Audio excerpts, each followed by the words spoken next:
Alrighty, Doc here from North America. Good morning, good afternoon, and good evening. It's going to be a short week. This is the solstice was a few days ago, and Christmas is for the, I guess you could say within 24 hours, something like that at this point. No, yes, maybe. However you want to describe it time-wise. For some of you, it's even closer. So what will happen is most of the world markets won't be functioning. Going into tomorrow afternoon, the U.S. market closes early, closes at right after lunch. They'll be singing their song, and without Art Cashin. Art Cashin will be gone. Art passed away about a couple of weeks ago, about 3 weeks ago. And Art Cashin was one of those Paine Webber brokers. And the UBS, United Bank of Switzerland, bought out Paine Webber a long time ago. It was one of those old legendary brokerage houses, and Art was just one of those classic Paine Webber floor brokers. Anyway, here we go. What do we got going this morning? There's the dollar index. You can see it's trying to... Friday, they knocked it down a little bit. You can see that. There's a red dot there. I had my tea in my hand as I was saying all that at the same time. I've been holding it since I started. You can see right there, that was Friday. Here's today. It's trying to lift up. Now today, you can see the algorithm is pushing down below, so we're trying to get into the sell. You can see the weekly for the last couple of weeks is in the buy. What else can we say about the dollar index? Probably the biggest example of mass confusion. This is the way I look at it. Mass confusion. I have to describe it that way. The mass is the Federal Reserve, and also the confusion, and then the market is the market, and that's what we look at every day. And you can see here, we'll put up the 10-year bond. It's perking up a little bit again. Where's 10-year bond? Where's 10-year? There's right there. There's the 10-year bond. And so you got the 10-year bond. It did the reverse of Friday of the dollar, and then today it's trying to break down. When we have, let's just show you like that. You can see it's lower today, but still trying to perk up. You know, it's got a green dot and a green dot, but it's been going down. They smacked it down on Friday. Remember, they lowered the rate right there. So in other words, it should have been, that should not have been this length down. It should have been that length up. It should have been up like that. But this is what's been going on, is the market itself does not respect the Federal Reserve. Now, it's one thing for the stock market. The stock market is a very tiny part of the world market. I know people think, oh my goodness, the stock market really makes the world go round. In its own way, it does. You know, it finds money for investors. Yes, of course. But the biggest market in the world is the bond market. It is enormous. It's matter of fact, what did I actually saved something, and I will show it to you. The world right now is in 100. They have it. They were listing the countries and the amount of debt they're in, and so you know it's. I know the U.S. one is accurate. Anybody that doesn't have a floating currency is less accurate. Let's put it that way. So in other words, the China one doesn't make any sense solely because the currency is fixed. It's locked to the dollar. So it's I mean the euro is not locked to the dollar. The British pound's not locked to the dollar. The Canadian is not locked to the dollar. The Turkish lira is not locked to the dollar. The Swiss franc is not locked to the dollar. Almost none of these currencies are locked to the dollar. But the Hang Seng, or the Hong Kong dollar, is locked to the dollar, and so is the I guess they're going to try to lock Argentina back to the dollar again because it's becoming more stable again since they have a very responsible government. And right now they just use dollars down there, as I understand it. So. And the Chinese yuan is locked to the dollar, so it's confusing. It doesn't float, so it doesn't. Their GDP and so forth doesn't fit to the natural, the rhythm of it all. Let's put it that way. So let's see what we can do about showing more of that. I guess we also, at the same time, get rolling along, rolling with the homies. Let's see, close workspace there, and let's open up another workspace here, and we'll go check out the currencies themselves. Okay, here we go. But this is the bond, and it's not exactly. It should be like, as they've been lowering rates, it should be up here now. It should be in the 4 area. And I think the actual official rate now is 4.25, 4.5. So they lowered it another quarter last week, and instead, what did they do? When they lowered it right here, and the price of the bond went down. It's not supposed to do that. The price of the bond is supposed to go up. So in other words, when interest rates are rising, the price of the bond goes down. When interest rates are dropping, right? In other words, they're becoming lower, like say from 4.75 to 4.5, it should be rising. The price of the bond should be lifting up. People want to own it. They're buying it. And then if the bond price is dropping, interest rates are rising. And this is obviously not what happened last week. And you can see even back in here, this is where the September lowering of the 0.5%, look what it did to the poor bond. They smacked the daylights out of it. In other words, it should have been this type of slope up, not down. And so that's the quagmire. That's why, I try to remind people, the bond market is the largest market in the world. The second largest market in the world is the currency market. If you were comparing it in physical size, let's say the bond market is the size of an automobile. It doesn't matter what size automobile you come up with. It could be the teeniest, weeniest little automobile, because the example is going to be very clear. So let's say the bond market is the size of a average Mercedes, say. Okay. So then the currency market is basically the size of the trunk of the Mercedes, the boot where you put things in, or the size of the engine. That would be the size of the area of the currency market.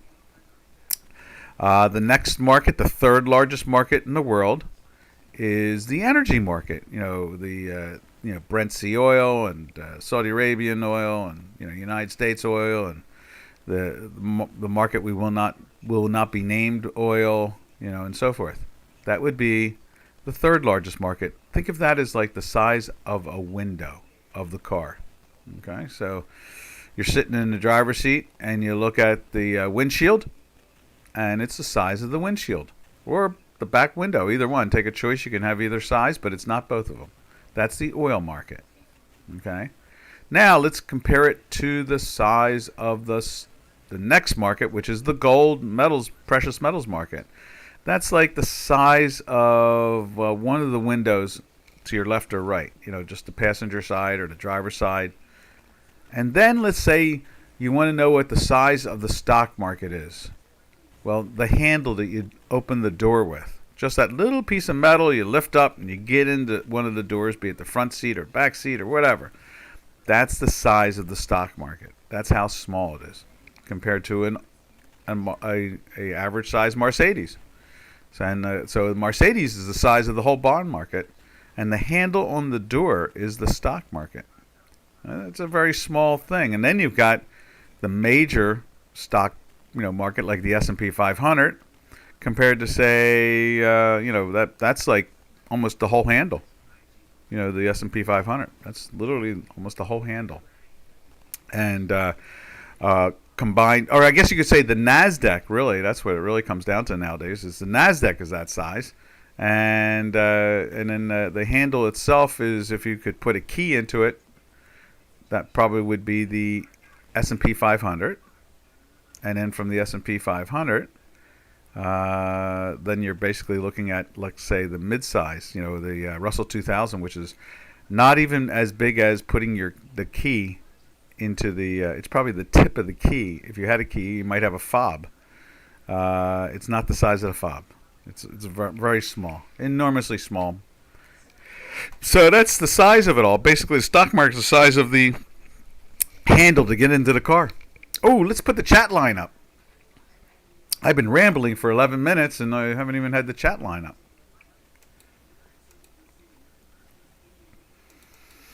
So that's the whole size of it all. And so what we're looking at is we're looking at the bond market just doing totally the opposite of what the Federal Reserve keeps on pretending that they're doing. Oh, look at that. There we are. I'm so sorry. Hi, SR. And Abdul, how you doing? SR, how you doing? From Bangladesh. Cool. No. Oh, he's not from Bangladesh. Okay. Let's see. We got a conversation going on. I love this. The one day I don't have the chat line up instantly with me, and I get in one of my tirades about the marketplace, everybody's yakking. That's good.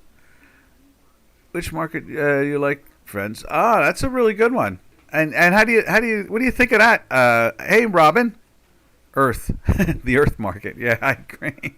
I agree. Yeah. So when we look at the bond market. Oh, okay. You're from Bangladesh. Okay, cool. How's the weather down there? They had those rains a couple months ago, and you didn't have any snow or anything, right? I didn't see anything like that. Did you have any snow when the Saudi Arabian Peninsula had snow? A flash snowstorm.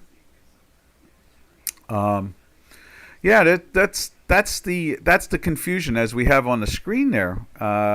We have. Well, I'm getting hearts now. Oh my goodness, we're getting some more people in here. I like this. This is so good. I'm just gonna say hi. I like that. Oh, what happened? What did I do? Where did I go? I just lost something. How did I lose that? Live streaming. Let me do that again. There it is. So, it was cool around then. Yeah, how about that? That's something, isn't it? I'm just going to say hi and good morning, GM. There you are. So, yeah, this picture of the bond market and the yield really emphasizes the characteristic to the currency market. Let's see, exit screen. Listen, so there's the bond market. That's the 10-year. Let's show you again the currency market, which is a good sized market. I mean, it's a third of the car. It's the boot or the engine area. It's a good size. The currency market's a very good market.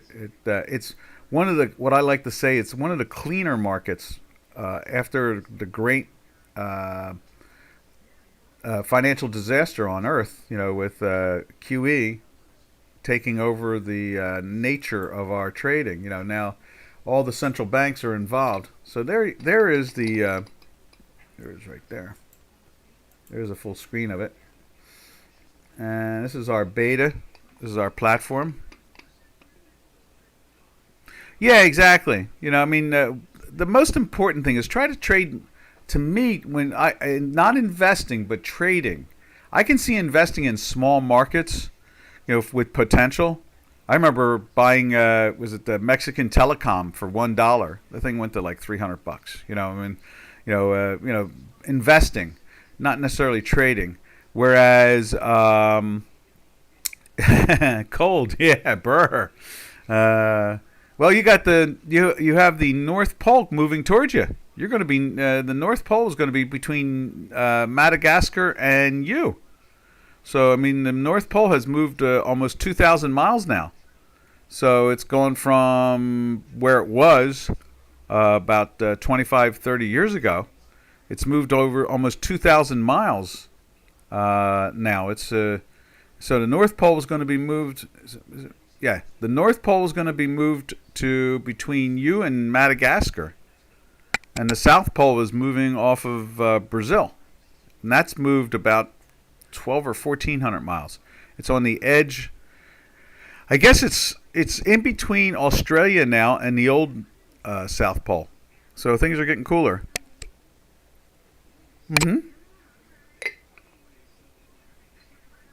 A Telegram channel? No, I don't. I didn't know Telegram had a channel. Cool. Maybe we have to look into that. Hey, Robin, we have to check that out, don't we? A Telegram channel. So, yeah, that's why they had all that coolness. It keeps on getting colder and colder. Things will calm down in about a year or two. And then we'll go back to it again soon again. You'll get, you should have some more normal weather going into 2026. And then from there, after 2026, that's when it should become more normal. The sunspot activity. The sun did its flip. It does a flip every 11 years, and it's just switched its positive from negative. Every 11 years, the sun flips from positive charge to negative charge. So the north is positive and the south is negative, and then every 11 years it flips and goes reverse. Litecoin. Let's see what Litecoin looks like. Let's see if we can get that up on the beta. We'll see if we can find that. Litecoin. I like that. Let's see. Let me do this. I'm going to move you over to the euro. I'll leave the euro up on the page for you to look at that chart while I'm searching out Litecoin. There we go. Like there, you can see it's the euro is trying to lift up a little bit against the dollar today, which is cool. There it is, right there. And right there, the algorithm is moving up. The weekly still in a weekly sell. This is a new week. We've been in a weekly sell. You can see on the spreadsheet. Where's it at? Right there. 13 weeks now we've been in a sell since up in here. Our algorithm's been doing that. Now let's find Litecoin. I saw an interesting advertisement this morning. Something about the Vice President of the United States has $70 million worth of some coin, and they wouldn't say what it was. So I pushed on the button to see if I could find out what it was, and they started giving me everything but what I wanted to know. So I just, stopped it. All right, Litecoin. We're hunting for Litecoin right now. There we are. Litecoin. There it is. We got it. I see it. Grayscale Litecoin too. How about that? All right, here we go. Oh, it's a $102 product. Interesting. There we are. Let's do this. Okay, here we go. Let's go to there. Products. Add. Let's see, here we go.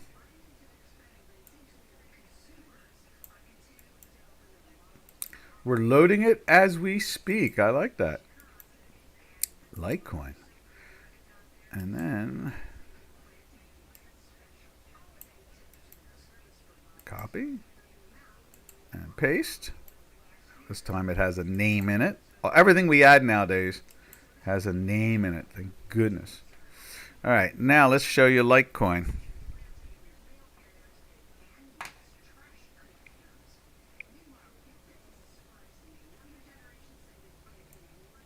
There we are. Okay, there we go. We got Litecoin up there. And let's put it back over there so you can see it now. There we are. There's Litecoin. Let's make the coin itself bigger. You see it's come down from, what is that, $135, $146, $146.60 on the big spike, I guess, when Bitcoin got up to the 106. Nah, I think that was the 106. Let's see. We'll go check it out afterwards, and you can see it's fallen back down to $186. Wow, what a big swinging thing this is.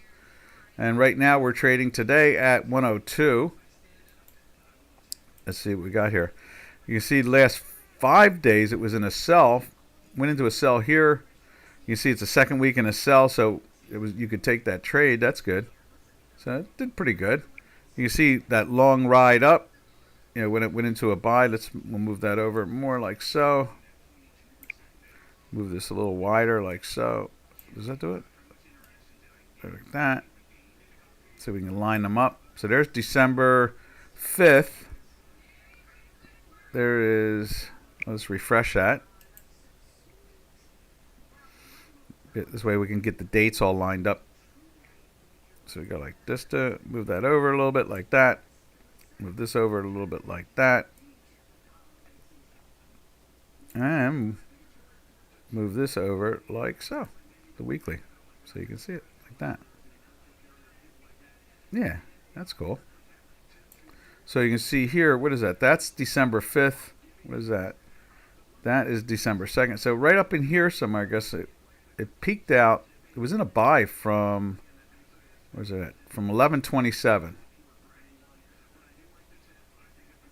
There's 11.27. So went into the buy here, caught that whole ride because we were in a weekly buy there. And then last week it went into the sell. So you went into December 9th. Let's see, where did we go into the sell? See, the sell went in here. Here you go. It was the 7th. So that was the sell. It stayed in the sell with the green dot because the histogram was minus right there. And then you had, a slide down more.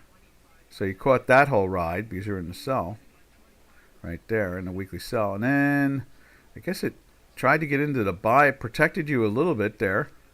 Let's see, what date is that? There's the 11th. So you took your profit by the 11th, that's for sure. Oh, there's the 11th right there. So the 12th, you started to, you knew that you were short from here, fell down to here, and if you didn't take any of this money, it was telling you, take some profit there. You had some strength for a couple days back and forth. Let's see, the 16th was the sell. There's the 16th. Nope, not yet. So the first sell really came on the 18th. So on the 18th, right there, it went into the sell. Let's move that over a little bit back. Yeah, that's about right. Something like that. That's the 18th. Right there. So it went into the sell there again, and you're in the sell there still, and this is doing it. So you can see the pressure on that. That was another winner chicken dinner. What else we got to say?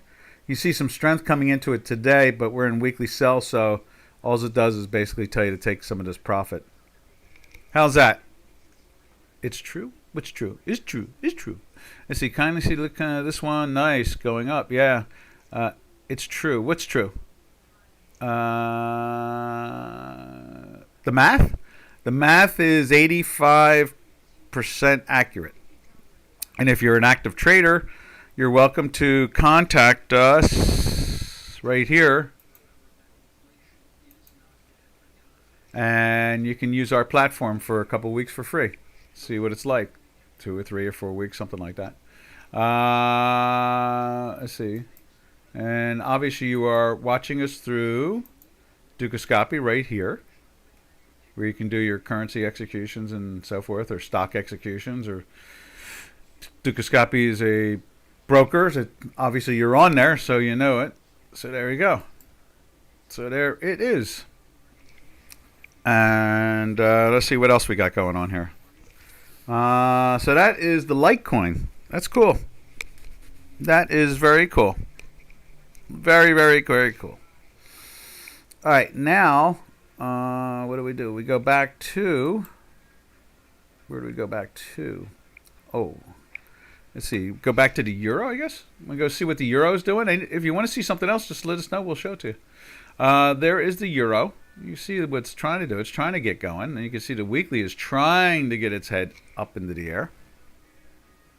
Oh, yes. No problem, Abdul. No problem at all. And look at that. You give me a trophy. I like curried goat. Give me curried goat anytime. Also, I like barbecue goat. Oh, mm-hmm.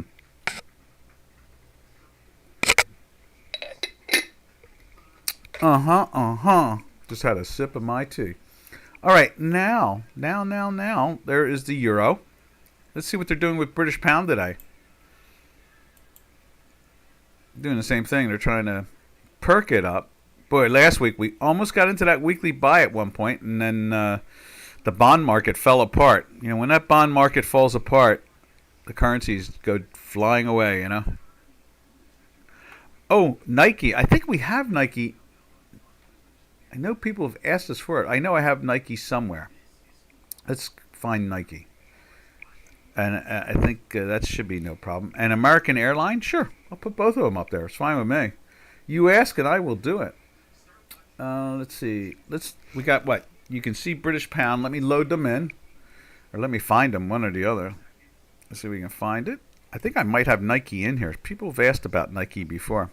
I'm not into slave labor, so I usually don't really pay attention to it. And they have all those slaves in China.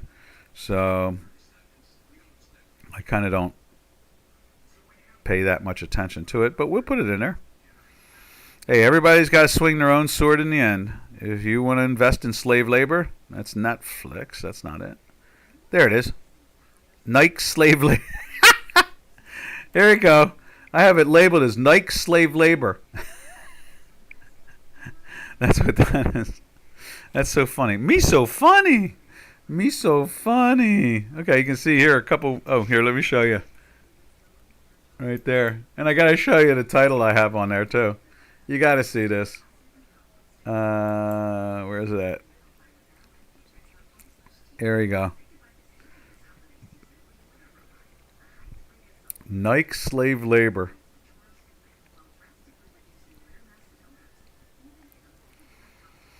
That's how I have it titled, even. Nike slave labor. It's here somewhere. I just had it up on the screen. But there it is. Nike slave labor. I knew I put it up there like that just to remind me why I don't like it. But I usually, it's on the top of my mind. I always know it's, you know. But here we go. Here's Nike slave labor. You see, last couple days it's been in a sell right there, and it's in the weekly sell. So for 2 weeks now, you can see that pressure there. Went into the daily buy. Let's give it a refresh. Okay, let's go like this. I guess it was in a weekly buy for a couple of weeks back on the 11th of November. So it was in here. It went into a weekly buy, and let's see if we can find that. There is. Let's move it over more to like so. Go like that. So there is. Yeah, there's 1120. There is 1121. Okay, so it goes in the buy there. Goes up for a couple days. We're in that weekly buy here from it. Oh, maybe not. It was 1127. It was in the down at that time for that ride, and then it went into the buy for here. And kept on trying to give you buy signals every time you had. You can see here it went into the buy on the 21st, and basically stayed into the buy until the December 9th. Right there. Went into the sell on December 9th. We can move that. Let's see, where's that little graphic? There it is, like that. So we go like this. There we go. Make that adjustment. There we are. So it went into the buy in here, and you can see it was in that buy all the way out to right there, the 9th. And at the same time, by the end of that week, it was in a sell throughout that week. And then, it confirmed it and all. And you can see this little pop here. You didn't get fooled by it, that's for sure, because you're in the sell. So, you're not going to get long, and you can see that would be wrong to get long. I like the rhyme. And then you can see it goes back into the sell again right there, the 18th, the 16th. Where's the 16th? Right there. Still doesn't go into sell until the 18th. Right there. We can go like that, too, and make that bigger also. You see where it goes into the sell right there for the 2 days, and then it drops back down, and you're having, that's Friday, but it's trying to lift up today. We'll see how they do in the stock market there. And what was the other one? Or American Airline. Do you still want to see American Airline, or is that good enough for you?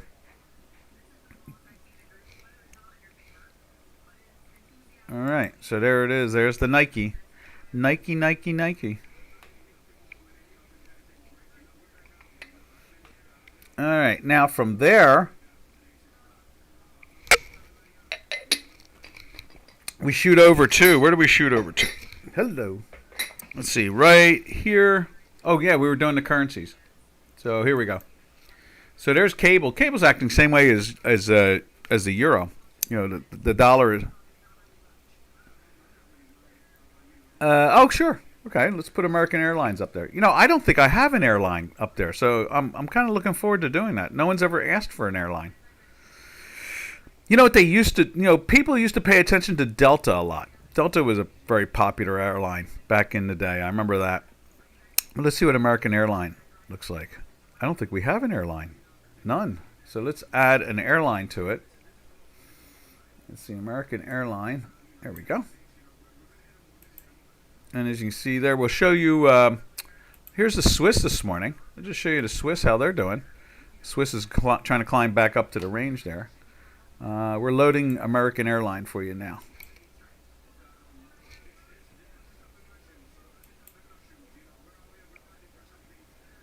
American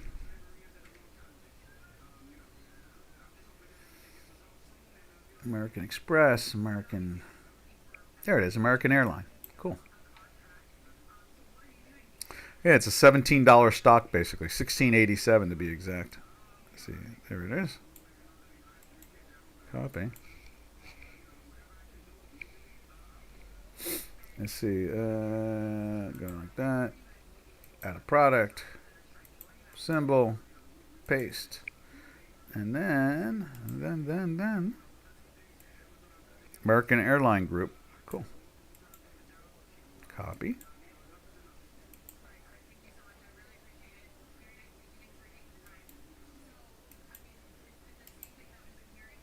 There we are. And then, let's scroll down to it. And there we are. Let's show you this right there. There's American Airlines. Wow. A lot of red. Interesting.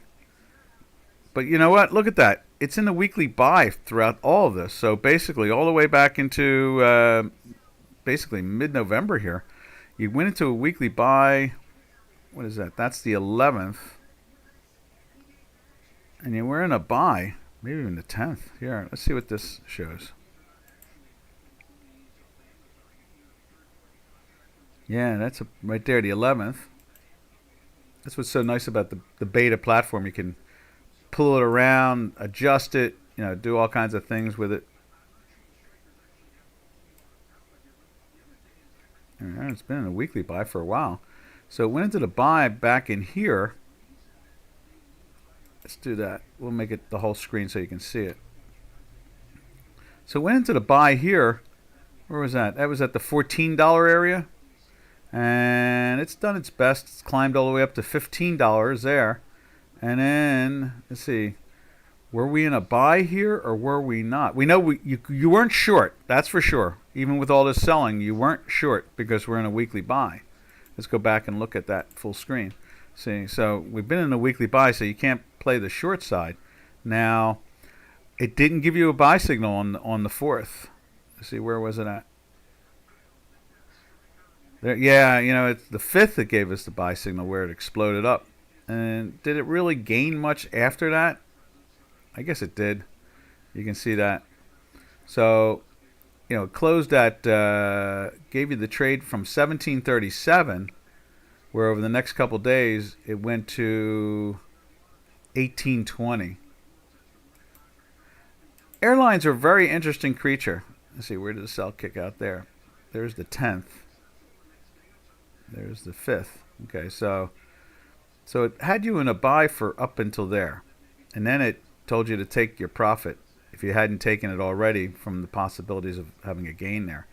And then you see it's been weak, throughout the whole thing there, but still in a weekly buy. We could say it's an interesting thing about airlines, okay?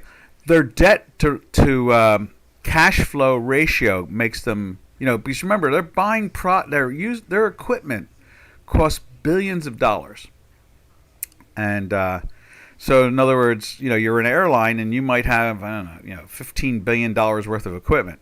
And your cash flow has to get close to something like that. You have to have a positive cash flow every year, to be able to have a profit. And it's very hard for airlines to do that. So most companies, how did I describe this? Most companies, normal companies, make money. And their debt ratio to earnings is much smaller. But on airlines, they're many a time they've seriously the smart people in America, in government, have suggested for many years that airlines should be a utility, like an electric company. Because it's because people, millions of people travel every day, I guess, on airplanes, and their cost and ratio is enormous. In other words, you buy an airplane, and there are companies flying airplanes that are 25 and 30 years old, 40 years old, and they're very solid.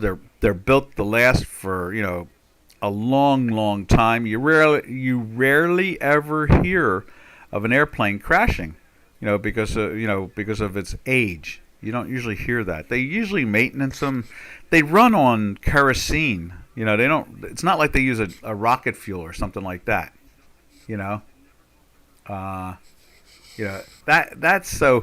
It's very. I don't really pay attention to the airline industry, but people do, because what happens is that when the economy is very good, when you have a really good economy. I mean, think about it. This, I don't know. We can go back and look, but let's see. Do we have it up on the screen here? Yeah, we can do this. Let's take a look at the price of the airline stock for, say, the last year. You can see the stock got down to $9, $8 a share, right there. Can you see that? Yeah, here we go. You can see that. And then we'll take a look at a 5-year. When the economy is not good, these companies don't grow, but at the same time, they can double because of their cash flow. That's what does it. So they're a very strange industry. It comes down to, you're betting on the economy. Like here it is. There's the COVID situation where the stock went from $29, $30 down to $8. So there must be like that's like a support area, $8.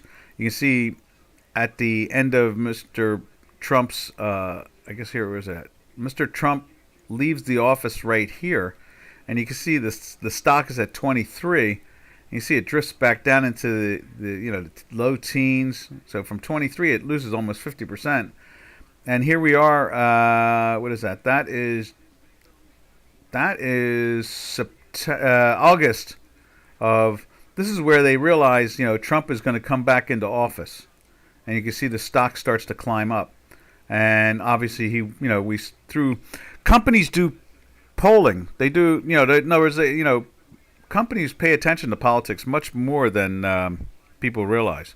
So they had a general idea that there was going to be a lift in the economy because Mr. Trump was going to get elected. And where was it? Right here. Matter of fact, you can see it. Can we widen that? That's the election day right there. Look at that spike. No, it isn't. That's right here. There it is right there. Election day. It starts to really take off from 13, and now it's gotten to 18. So when you're trading airline companies, you kind of want to pay attention to the economy and who's in charge of the economy and so forth. You can see basically from Mr. Biden's almost his whole administration, the company lost almost 50% of its value. Matter of fact, it lost more than 50% of its value. It went all the way down to Mr. Biden got sworn in somewhere around here, right there. I guess it was like right there. It got sworn in. Is that right? No. Where did he get sworn in at? Somewhere around. You can see there it started to sell it off a little bit after the election when they finally figured it all out. There, we need to see January right there. So there is Mr. Biden is sworn in. The stock still goes up from 17 to 23, and they're thinking, well, Joe's gonna run the country just as good as Mr. Trump did. And you can see here by I guess that's June. You can see here in April they start to knock it down. June, I start talking about inflation's really starting to kick up. The economy's really sinking, and you can see the airline went from the low 20s all the way down to $9. Over his whole, pretty much over his administration. So the stock markets are very small.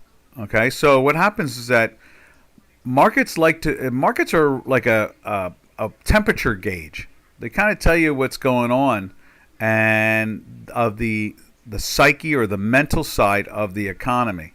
In other words, when they see opportunity coming. Remember when I started pointing out, when I used to work for a hedge fund. I used to work for a couple of hedge funds, and they would have these conversations 6 months to a year out. Okay, we think this could happen. What do we buy? and they would do things like U.S. Steel and things like that, things that they knew that when the economy started to turn, people would be reaching for those companies. They would buy those companies. And so we remember we turned around here. Someone asked us, well, if Mr. Trump is going to win the election, I kept on saying, well, Mr. Trump's going to win the election like about 9 months ago or 10 months ago. And Janos asked, he said, what would you buy? And I said, well, you'd buy U.S. Steel. That would be one of the first things you want to buy. It was trading at like $9 a share, just like this was. And sure enough, within like 2 or 3 days, the stock was trading at 23. Someone heard me and woke up to the fact, and there was talk of buying. Someone was going to buy it possibly, and the stock jumped like $10 in like 5 days. And the Nippon Steel started looking at to buy it. Someone else started looking to buy it, and then the Nippon Steel came in, and before you knew it, U.S. Steel was trading at $30 a share. It tripled in price, and and Giannis had asked me, what would be companies, and the airlines would be the same way. You would think to do the same thing. You can see here, there's July. The stock is trading at $11 or $10 or $12 right there. You can see that in, Mr. Trump now has been confirmed that he is the Republican candidate. You can see they start to buy it. And then, things really start to get dicey with the economy, and Joe has disappeared, and they bring in Kamala Harris and you can see from basically, I guess it was July or August, something like that. I don't know. Right around there, they start to realize that Joe is not going to be the candidate. And Kamala comes in, and they're not sure what to do, and they knock it back down again into that area. And then the polls start to show that Mr. Trump is going to win big. And you can see this thing climb. And it doesn't happen usually overnight like the U.S. Steel thing, but it does happen like that, over weeks and a month. You can see things really take off when they think that they're sensitive to the growth of the economy, and they think the economy is going to start going up. In other words, it's starting to gain. They'll reach for those stocks, the airline stocks, utility stocks will be bought because they think that more electricity is going to be manufactured, and there's going to be more demand and growth and so forth, and anything that that does well during a good economy, they'll start to speculate and buy early on those things. Does that all make sense? And so this is a perfect example. The airlines, Delta, American, the major airline companies will start to really take off. That's why they tried to buy JetBlue, I think it was, and or Spirit Air and so forth. There was bidding going on with some of these companies over the last couple months.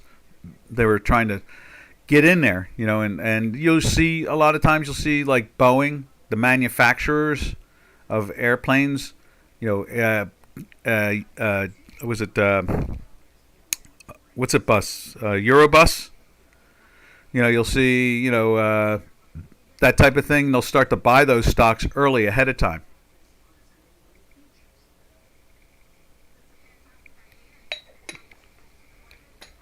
Alrighty, so that's a little, I guess you could say, a little history lesson on speculating on stocks, and it's more like an investing on stocks.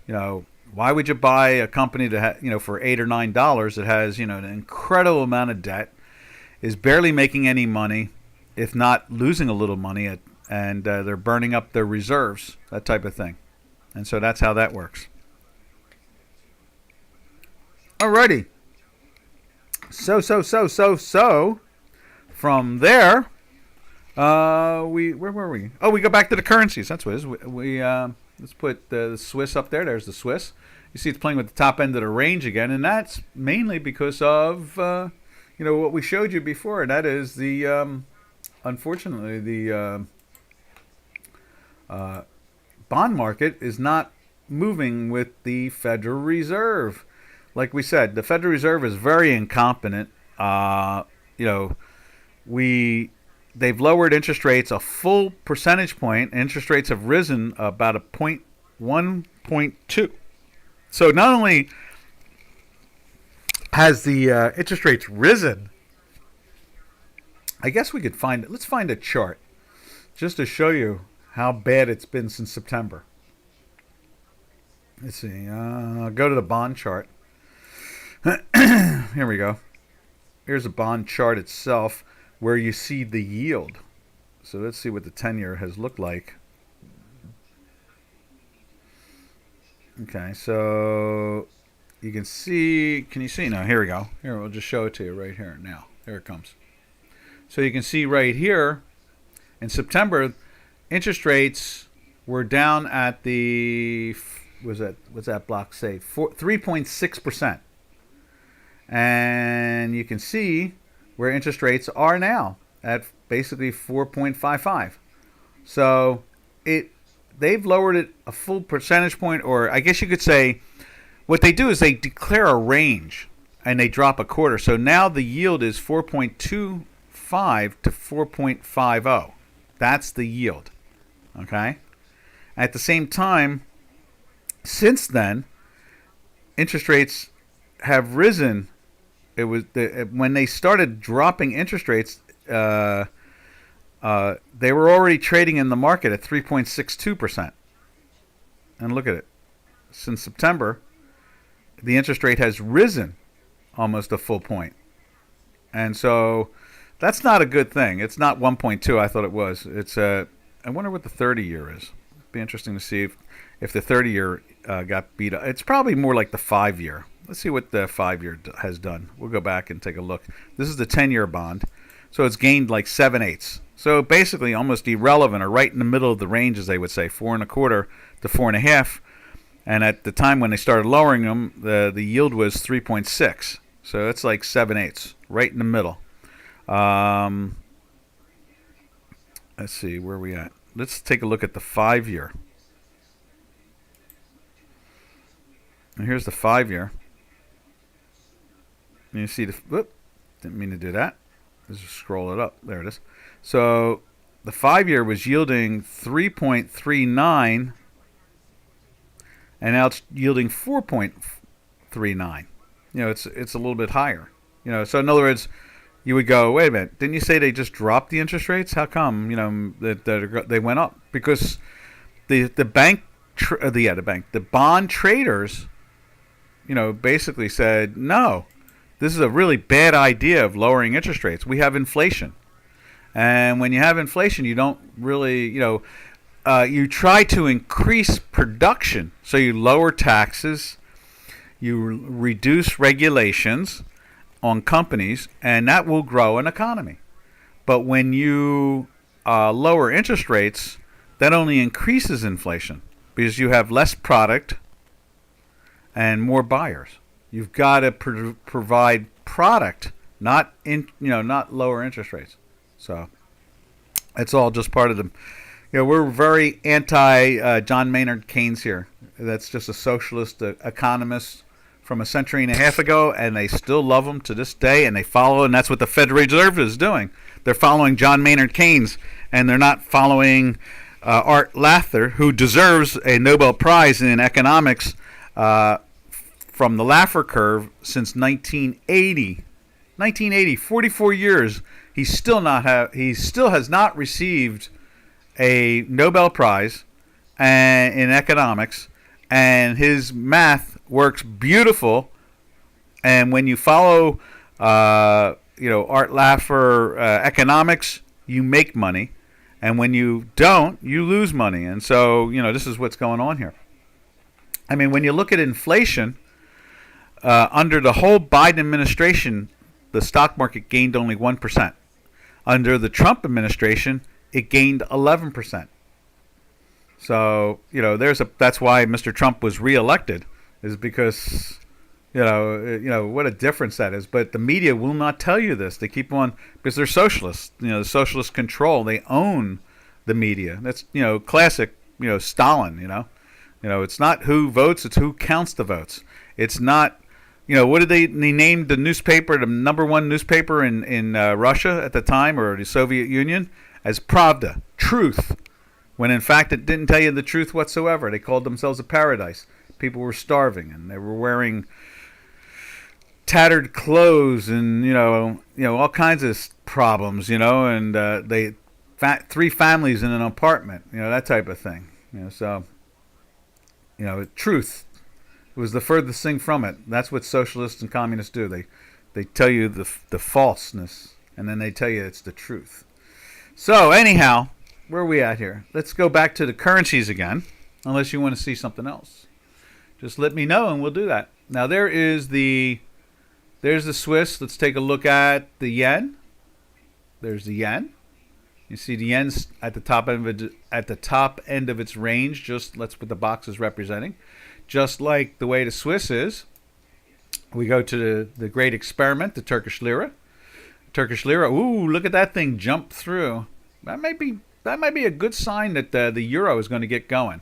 We might see. Let's go back to the euro. We might see the euro get into a weekly buy by the end of this week, and maybe they'll start to buy it. And we're getting closer. We're getting to the end of the. You know what? Traders will, hedge funds and investment funds and retirement funds.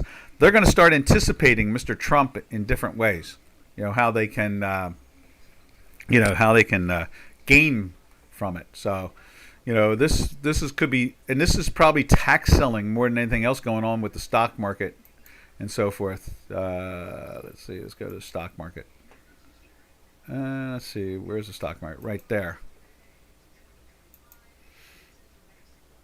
This could be more than anything else. When you look at the market, here's the NASDAQ, the biggest market. You can see it's big upwardly slope. There is, what is that? That's October, right? November. So that's September. So you can see where it's at. Even with the selling, it's way above. Let's see. We go to the S&P 500 right here. There it is. And you can see from September on that product, same thing. It's way above. It took a little bit more hit, but it's trying to bounce back. And then, is that right? 605? What is that? I don't see it moving. Yeah, that's today. 605. All right, and so now let's take a look at, say, the Dow Jones Industrial Average, which felt most of that selling right there.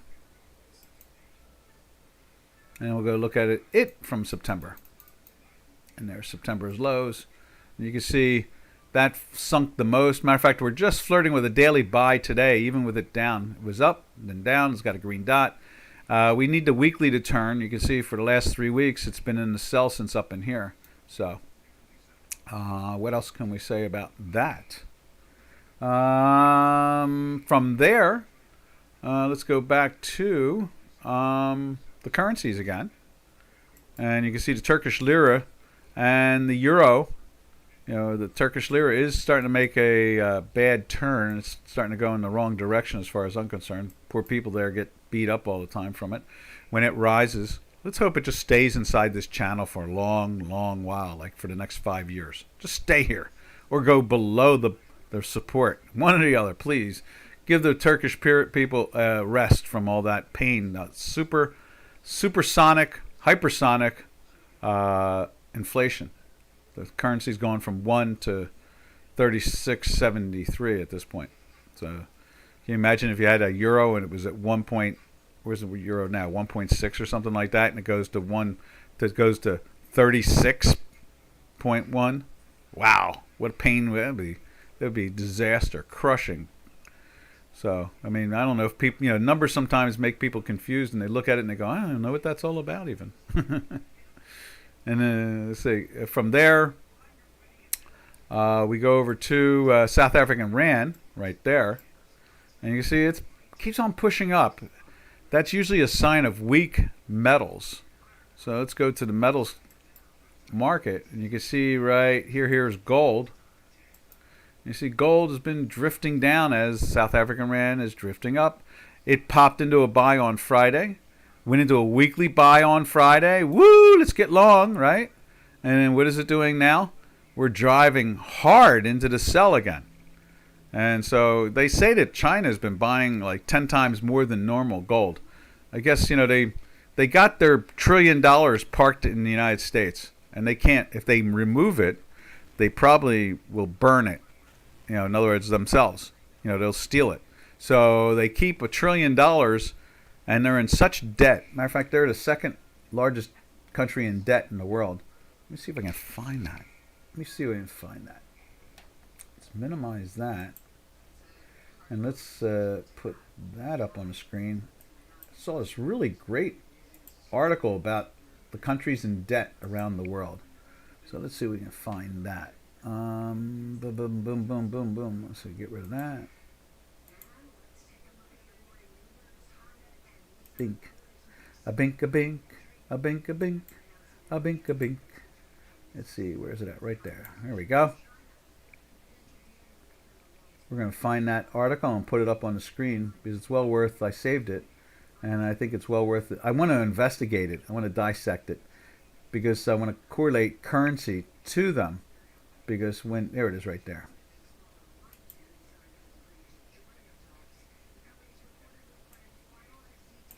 Minimize that. Let's make that bigger like so.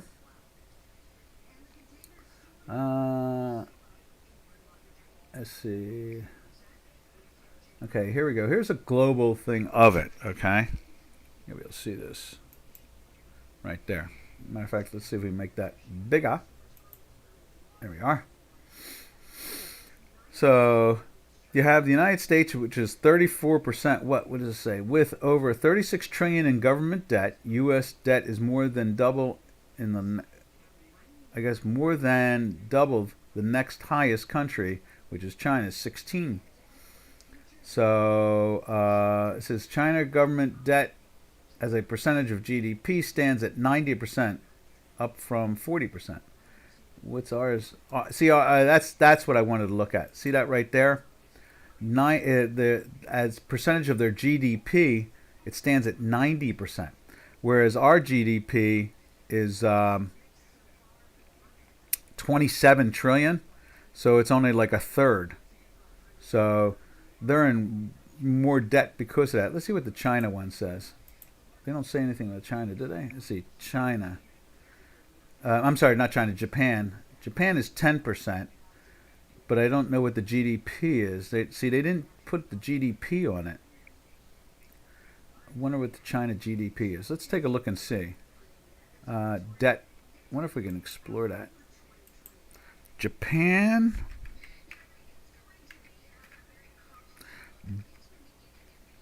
Debt versus GDP. Let's see if we can find that.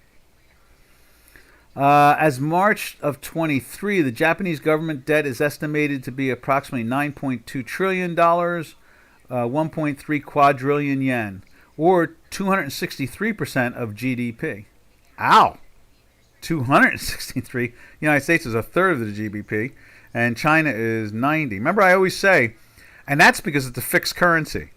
Okay, so I always say that if their currency, imagine if their currency in China went from 7 to 14, they would look like Japan in debt. See that's the problem. You know, that is really the problem. Is that I don't trust the currency of China.